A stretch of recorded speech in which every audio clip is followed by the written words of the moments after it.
오늘 함께 나누실 말씀은 사도행전 12장 12절에서 22절까지의 말씀을 보도록 하겠습니다. 신약성경 192쪽, 193쪽입니다. 사도행전 4장 12절에서 22절까지의 말씀. 우리 교독하겠습니다. 다른 이로서는 구원을 받을 수 없나니 천하 사람 중에 구원을 받을 만한 다른 이름을 우리에게 주신 일이 없음이라 하였더라. 그들이 베드로와 요한이 담대하게 말함을 보고 그들을 본래 학문이 없는 범인으로 알았다가 이상히 여기며 또 전에 예수와 함께 있던 줄도 알고 또 병 나은 사람이 그들과 함께 서 있는 것을 보고 비난할 말이 없는지라 명하여 공회에서 나가라 하고 서로 의논하여 이르되 이 사람들을 어떻게 할까? 그들로 말미암아 유명한 표적 나타난 것이 예루살렘에 사는 모든 사람에게 알려졌으니 우리도 부인할 수 없는지라.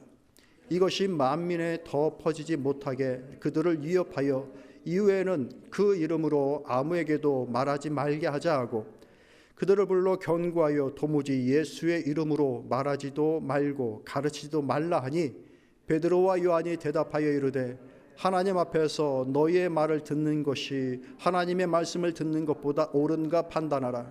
우리는 보고 들은 것을 말하지 아니할 수 없다 하니 관리들이 백성들 때문에 그들을 어떻게 처벌할지 방법을 찾지 못하고 다시 위협하여 놓아주었으니 이는 모든 사람이 그 된 일을 보고 하나님께 영광을 돌림이라. 같이 이 표적으로 병 나은 사람은 40여 세나 되었더라. 아멘.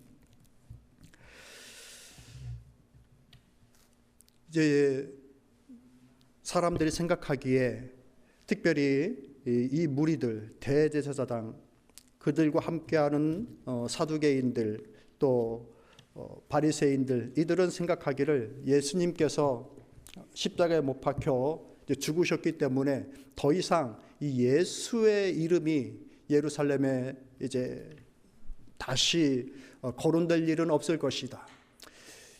예수를 통하여서 벌어지는 소동은 다시는 없을 것이다 라고 하는 그런 생각을 가졌을 겁니다. 그런데 예수님이 죽고 난 이후에 불과 얼마 되지 않아서 몇 달도 되지 않아서 다시 그 이름으로 예루살렘과 그 예루살렘 인근 그 여러 도시들에 다시 한번 소동이 일어나게 됩니다. 누구 때문에 그럴까요? 사도들 때문에, 예수님의 제자들 때문에. 똑같이 그 이름으로, 그의 권한으로, 그의 능력으로 여러 많은 일들을 행하는 것들 때문에 잠잠해질 줄 알았던 그 도시가 다시 소동이 일어납니다. 22절 말씀을 이렇게 얘기해 주고 있어요. 이 표적으로 병 나은 사람은 40여 세나 되었더라. 한두 살 먹은 사람이 그 감정적인 어떤 내용으로 이렇게 사람들 앞에 보여주고 하고자 하는 것들이 아니라 40이 훌쩍 넘은 어떤 한 인생이 예수 그리스도의 그 이름을 통하여서 병이 온전히 나아짐을 통하여서 그것을 모두가 다 목격하면서 부인할 수 없는 이 현상을 보고 모두가 다시 놀라고 예수님의 이름으로 다시 모여지는 일들이 벌어집니다. 그러자 똑같은 그 사람, 누구? 예수님을 십자가에 못 박으라 라고 했던 대제사장 안나스들 그리고 그 주변에 있었던 사람들 그들이 다시 공회에 모여서 제자들에게 얘기를 하는 겁니다. 그 이름으로 아무것도 하지 말아라. 다시 그 이름으로 소동을 일으키지 말아라. 그들을 위협합니다. 찍어 누릅니다. 근데 그 일에 대하여서 이 제자들의 태도가 예수님께서 잡히시던 그날 밤에 제자들이 이미 아닌 거예요. 참 놀라운 변화예요. 불과 얼마 되지도 않은 그 시간에 제자들이 사람들이 감당할 수 없는 사람들로 바뀌어지고 맙니다. 그러면서 뭐라고 얘기합니까? 너희들의 말을 듣는 것이 낫겠느냐? 하나님의 말씀에 순종하는 것이 낫겠느냐? 이것을 수차례 반복합니다. 그러니 그 뜻을 돌릴 생각이 전혀 없다라는 얘기죠. 그만큼 담대해집니다. 그러면서 무엇을 말씀하는가? 20절 말씀 보면 이렇게 얘기합니다. 우리는 보고 들은 것을 말하지 아니할 수 없다. 내가 보고 내가 들은 것을 말하지 않을 수 없다라고 담대하게 얘기합니다. 어떻게 할 수가 없어요. 이 대제사장들과 사람들이, 왜? 사람들이 지켜보고 있으니까. 그래서 다시 위협하고 또 때리고 하지마 하면서 이제 그들을 결국에는 풀어줄 수밖에 없는 그런 상황들이 벌어집니다. 이것을 반복합니다. 반복. 계속해서 그 도시에서 반복하게 됩니다. 그러면서 그들이 하는 일이 무엇인가? 본문에도 나와 있듯이 우리는 보고 들은 것을 말하겠다. 누구를 통하여서 보고 누구를 통하여서 듣게 된 것? 누굴까요? 예수 그리스도를 통하여서 보고 예수 그리스도를 통하여서 듣게 된 그것을 우리는 지속하여 하겠다라고 얘기하는 겁니다. 내가 생각해보니, 내가 깨우쳐보니 이런 일들이 중요하다 해서 내 생각을 얘기하겠다, 내 행동을 실천으로 옮기겠다, 이것이 아니에요. 내가 보고 들은 그리스도의 일들을 내가 하겠다. 사도들의 생각이 다 똑같았습니다. 그래서 그들이 한 마음과 한 뜻이 되어졌다라고 얘기해주고 있어요. 5장에 넘어가 보면 사도들은 무슨 일을 했는가? 예수님으로부터 보고 들은 일을 한 겁니다. 사랑하는 성도 여러분, 여기에 우리 신앙생활에 아주 중요한 포인트가 담겨져 있습니다. 사도들이 한 일은 예수님의 일이죠. 예수님이 하시고 예수님이 보여줬던 일을 함을 통하여서 예수님의 일을 하였습니다. 그럼 우리는 어떻게 예수님의 일을 할 수가 있을까? 하나님의 일을 할 수 있을까? 같은 거예요. 뭡니까?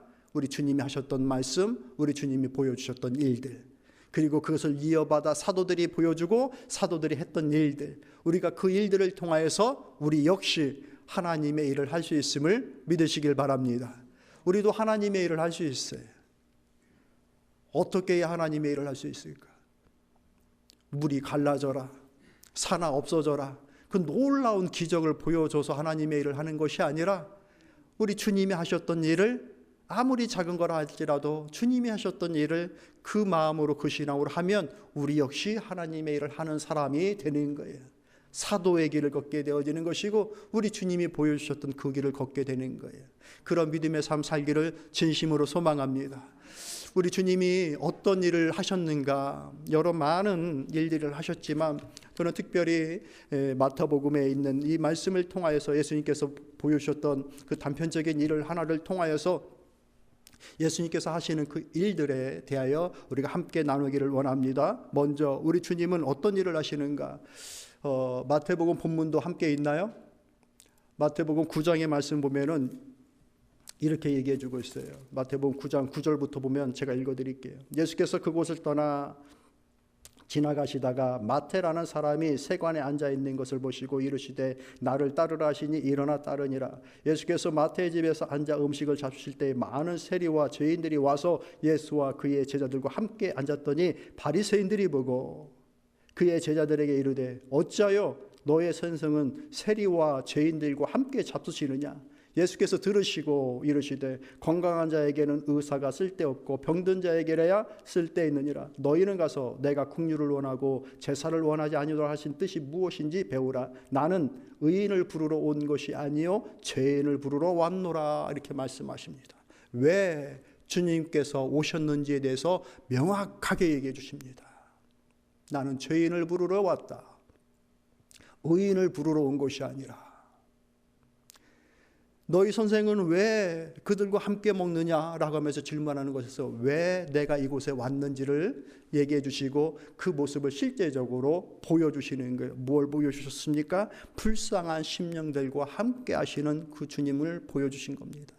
어떤 사람들이요? 불쌍한 사람들. 여러분 주변에 불쌍한 사람들이 간혹 보여지십니까? 이게 문제예요. 사람들은 다 불쌍한 요인을 갖고 살아가거든요.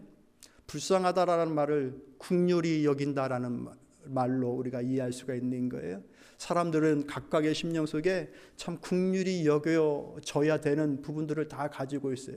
어떤 사람은 마음에, 또 어떤 사람은 관계에 있어서, 어떤 사람들은 그 막막한 장래 때문에, 어떤 사람은 닥쳐온 문제와 시련 때문에, 자녀들의 문제를 인하여서 마음에 전전긍긍하고 아파하는 것 때문에, 혹은 건강의 문제 때문에 사람들은 모두가 다 불쌍히 여겨질 요소들을 다 가지고 있거든요.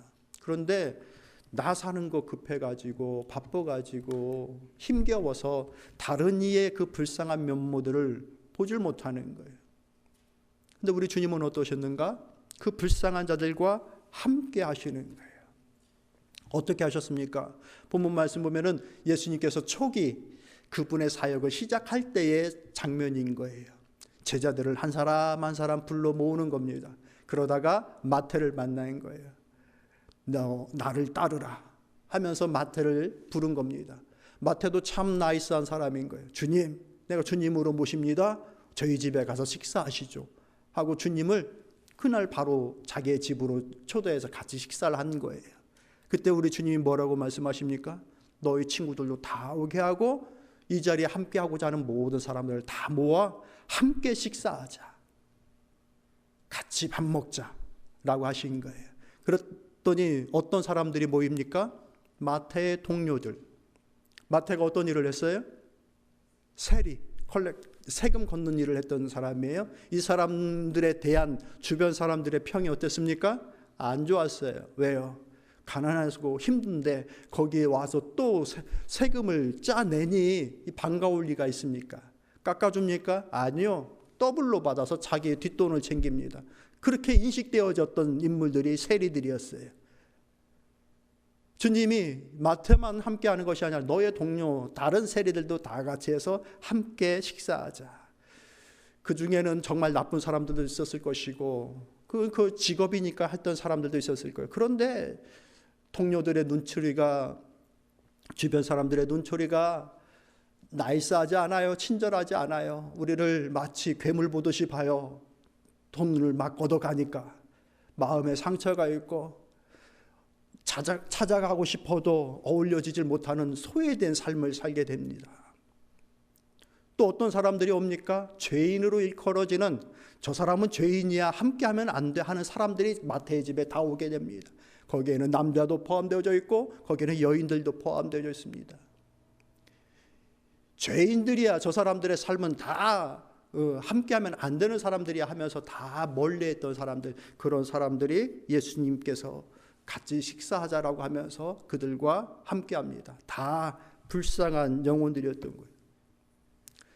뭐 이렇게 얘기할 수도 있을 거예요. 아니, 선생이 제자들과 함께 밥 먹는 것이 뭔 큰 일입니까? 라고 말을 할 수도 있을 거예요. 그런데 그 당시에 팔레스타인 지역의 그 식사의 그 예절이나 풍습에 있어서 이런 일들은 평범한 일이 아닌 거예요.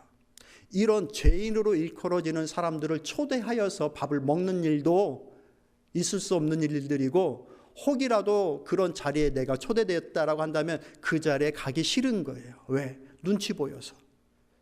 여러분이 지금도 어느 누군가와 이렇게 식사한다라고 할 때에 불편한 분하고 같이 밥 먹기 쉽지 않을 거예요. 왜? 체할까 봐. 맛있는 음식 먹고 체할까 봐. 그래도 같이 밥을 먹는다라고 한다면 마음이 편한 분들, 시간 같이 보내고 싶은 사람들, 이런 분들하고 밥 먹을 거예요. 근데 처음부터 그런 관계는 식구 외에는 힘든 일이니까 가능하면 마음을 오픈하고 같이 밥을 자주 드시는 게 좋아요. 그러면 밥 먹으면서 아주 친해져요. 왜? 밥 먹으면 행복하니까. 배불러지고. 그래서 이 식사 교제라는 것이 대단히 중요해요. 그런 일들에 대하여서 이런 상황인데 예수님이 그런 무리들을 다 모아서 함께 초대하여 식사한 거예요. 왜 그랬을까? 불쌍한 자들이니까. 긍휼히 여겨져야 될 인물들이니까.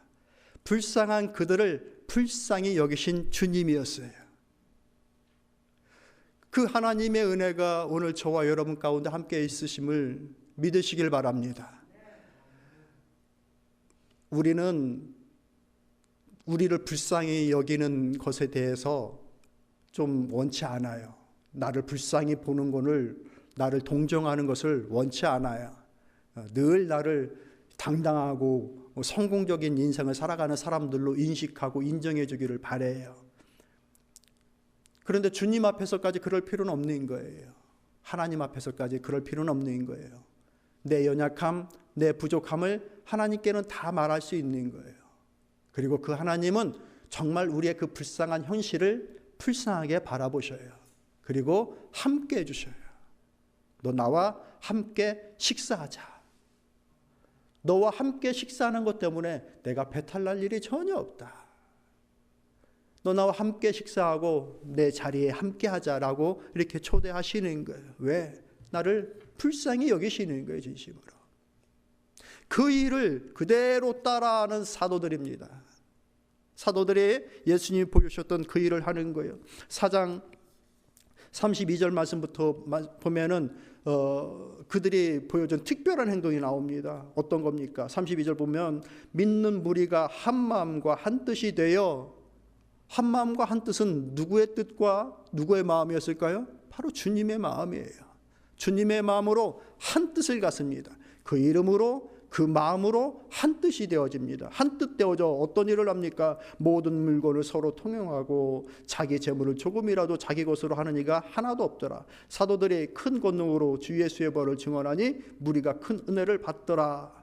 그 중에 가난한 사람이 없으니 이는 밭과 집에 있는 자는 팔아 그 판 것을 값을 가져다가 사도들 발 앞에 두었더라라고 이렇게 얘기해 줍니다.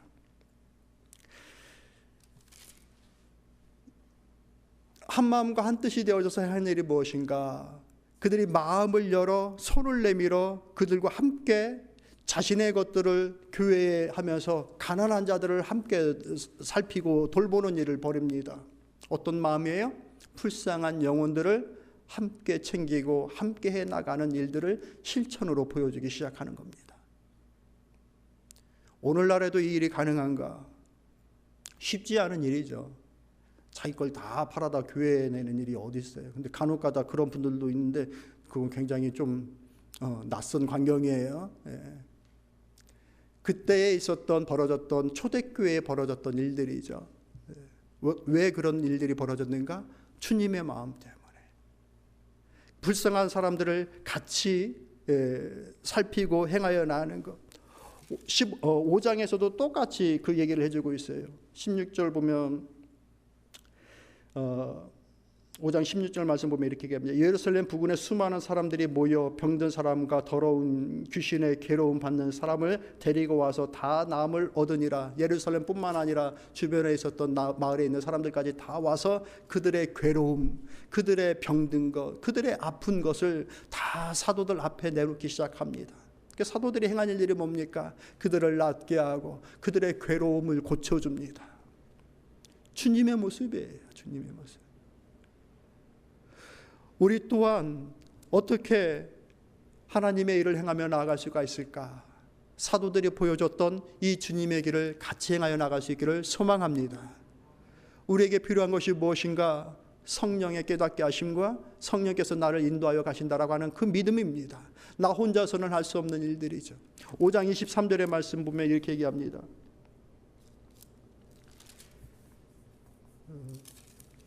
5장 32절의 말씀 보면 이렇게 얘기합니다.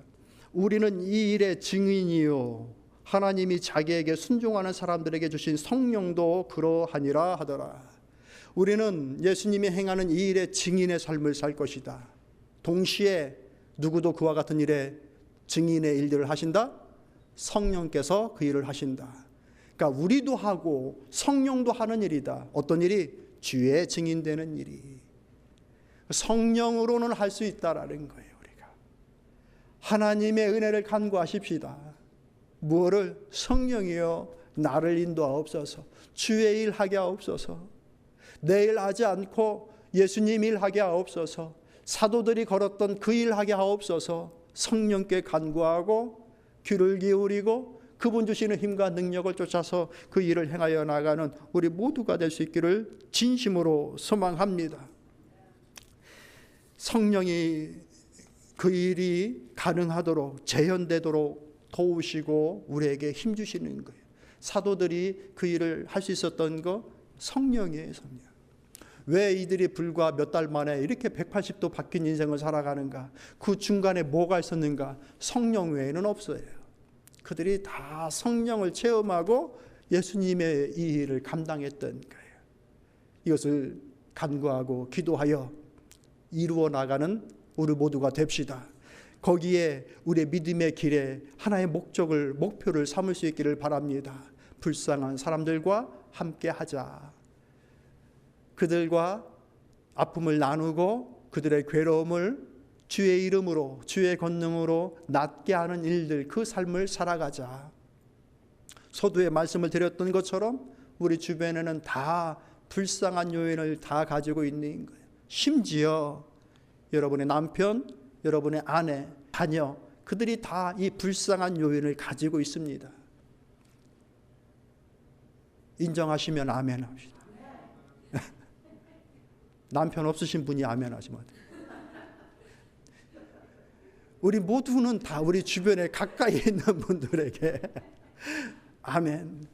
불쌍한 요인이 다 있는 인생이구나. 내 사랑하는 아이도, 내 사랑하는 부모님도, 내 사랑하는 직장의 동료도 다 그 불쌍의 요인을 가지고 있구나. 그 마음을 가지고서 주의 은혜가 그에게 임하기를, 주의 사랑이, 주님의 이름의 권능이 그의 삶에 임하기를 소망하면서 함께 이루어 나갈 수 있기를 소망합니다. 예수님은 어쩜 이렇게 그 불쌍한 영혼들과 함께 하셨는가? 따라합시다. 간절한 자들을 소중히 여기셨기 때문에 그렇다. 마태복음 9장 12절의 말씀 보면 예수께서 들으시고 이르시되 건강한 자에게는 의사가 쓸데없고 병든 자에게라야 쓸데있느니라. 여러분들 정말 몸이 아프셨던 경험이 있으시죠? 그때 어떠셨습니까? 아무것도 못하는 거죠. 몸 아픈데 어떻게 해요? 약이라도 먹어야 되고 가능하면 의사를 찾아가야 되죠. 이거 고쳐져야 되는 거예요. 이거 극복돼야 되는 거예요. 이 아픔과 고통이. 그때 병자에게 있어서, 아픈 자에게 있어서 의사는 아주 간절한 존재입니다. 지난 우리가 벌써 온 옛날 얘기네요. 팬데믹을, 그 코로나 팬데믹을 보내면서 의사들이 그동안 훌륭한 일을 한다라고 여겼지만 그때에 다들 느꼈죠. 의사들의 그 헌신과 수고가 얼마나 우리의 삶에 중요하고 소중한지를. 전염병이었잖아요. 전염병.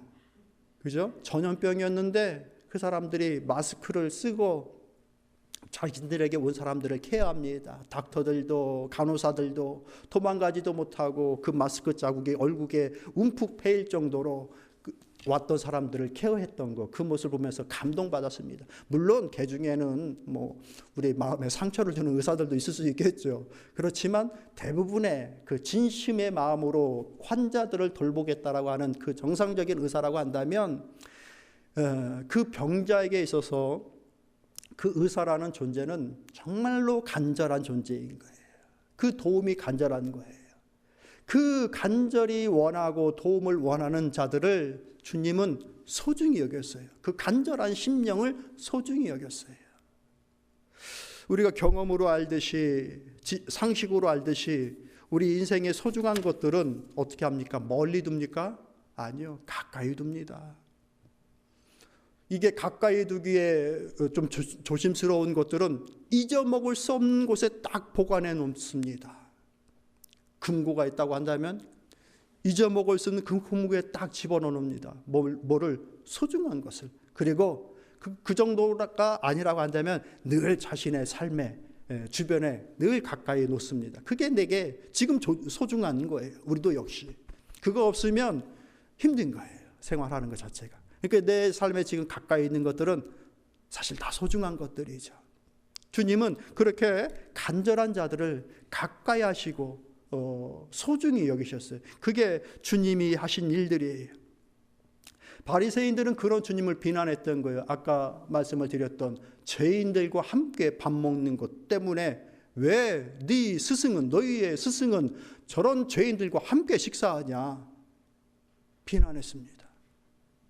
그런데 주님은 그들과 식사한 거예요. 왜? 그들은 이 사랑이, 이 은혜가, 이 돌봄이 간절했던 사람들이에요. 그 어느 누구도 그들을 그렇게 초대하여 함께 식사한 이가 없었는데 주님만이 우리를 초대하고 주님만이 우리의 죄를 용서하시고 주님만이 우리와 함께 하셨다라고 하는 그때 상황으로 되돌아가서 보면은 그렇게 소외받았던 사람들 한번 상상해 보십시오. 마을에도 오게 못하고요. 무엇을 하는 일들에 다 소외시킵니다. 우리가 수가성 그 여인을 알잖아요. 왜 정오에 물을 길러 갑니까? 햇볕 쨍쨍 내려쬐는데 아침 일찍 물을 받으러 가지 않고 그 떼약볕에 물을 받으러 갑니까? 동네 다른 아낙네 없는 그 시간을 틈내서 갔던 거 아닙니까? 그 정도인데 같이 밥을 먹는다? 있을 수 없는 일들이었던 거예요. 왜 그들은 그렇게 그들과 같이 밥을 먹지 않습니까? 왜 주님까지 비난했습니까? 그들은 다른 사람들의 죄를 불쌍히 여기는 것보다 자신들의 거룩함을 보존하는 일이 더 중요한 일이었어요. 죄된 사람과 함께하면 자기도 옮는다는 얘기죠. 의사로 친다고 한다면 전염병 환자가 같이 왔을 때 나도 그 전염병에 감염될까 봐 그를 가까이 할 수 없다라고 하는 의사였던 거예요. 내 거룩함을 보존하는 것이 더 큰 일이기 때문에 너희 스승은 자신의 거룩함을 보존하는 일들을 어쩜 그렇게 등한시 여기느냐라고 비판했던 것이죠. 또 그들은 어떤 겁니까? 고통과 어려움을 갖고 문제를 갖고 있는 사람들을 격려해 주는 것보다는 비판하는 데 더 관심이 있었던 거예요. 결점을 극복하고자 하는 그들의 마음에 대하여서 헤아리는 마음보다는 그들의 결점을 꼬집어내는 것이 그들의 특징이었고 그들이 더 잘할 수 있는 일들이라고 여겼던 거예요. 왜 그럽니까? 그들의 결점을 꼬집어내면 꼬집어낼수록 자신들이 더 의로워지는 거거든요. 나는 저들과 다르다. 동네 거리에서 손을 들어 기도했던 이유가 뭡니까? 나는 너희들과 다르게 시베이를 구별하고 금식을 정하여 금식하는 사람이다. 이걸 보여주고자 하는 거잖아요. 그래서 꼬집어낼수록 나는 더 의로운 사람이 되는 거예요. 오늘날에도 그런 사람들은 많습니다. 그렇게 하면 정말 자기가 더 의로워지는 줄 알고. 근데 전혀 그런 것이 아니거든요. 또 그들을 용서하고 동정하는 것보다는 정죄하는 일들이 이것이 잘하는 일이라고 생각했기 때문에 그렇습니다. 마치 그런 일들이 하나님의 일을 하는 것처럼 그렇게 생각하고 그렇게 여기면서 그런 일을 했었던 거예요. 그래서 그들을 간절하게 보는 눈이 없었어요. 그 어떤 누구가 간절하게 은혜가, 간절하게 사랑이 필요하고 간절하게 도움이 필요하다라고 그렇게 그들을 바라보고는 마음이 전혀 없었어요. 그런데 주님은 어떠셨는가? 병자에게 의사가 필요하듯 다른 이유 하나 없다. 그들에게는 의사가 필요하다. 그렇기 때문에 나는 그들의 의사가 되기 위해서 왔다. 그들이 원하는 간절한 은혜와 간절한 사랑, 그것을 우리 주님은 소중히 여기셨기 때문에 그들과 함께 하셨다라는 거예요. 사랑하는 성도 여러분, 오늘 우리에게 이런 간절함이 있습니까? 하나님, 주님의 은혜가, 주님의 사랑이, 주의 도우심이 참으로 간절합니다. 주님 아니면 저를 치료할 수 없고 주님 아니면 저를 낫게 할 수 없습니다 라고 하는 그 간절한 마음이 있으십니까? 있으시길 바랍니다. 세상의 많은 것들은 다른 사람들과 비교하여서 때로는 막 우쭐한 마음도 생기고, 때로는 나는 다른 사람이 가지고 있는 것이 없어서 막 낙담되고 좌절하고, 그런 것들은 있으면서 하나님의 은혜와 사랑에 대해서는 간절함이 하나도 없다라고 한다면 우리는 지금 주님을 잘 모르고 있는 거예요. 세상의 것들에 대하여서 그런 마음을 갖고 있다라고 한다면 주님의 것에 대해서는 더 많이 가지고 있어야 되는 거예요. 근데 나는 늘 배부른 거예요. 의에 대해서 배부르고 은혜에 대해서 배부른 거예요. 마치 이 사람들처럼 나는 의사가 필요 없는 존재야. 나는 의로워. 예수님께서 팔복을 말씀하실 때 심령이 가난한 자들에게 하신 복이 뭡니까? 저희가 복이 있나니 천국이 저희 것임이라라고 얘기합니다. 가난한 심령, 그 가난한 심령이 뭡니까? 은혜에 대한 가난한 심령이에요. 하나님, 나는 아직도 하나님의 은혜가 간절합니다. 내 영혼을 채워주옵소서, 내 영혼을 부욕해 없어서. 이것을 참으로 하나님은 원하시는 것이고, 그 간절한 은혜에 대한 소망이 천국을 경험하며 살아갈 수 있게끔 하신다라고 우리 주님께서 말씀하시는 거예요. 여러분, 이게 복입니까? 복 아닙니까? 복입니다.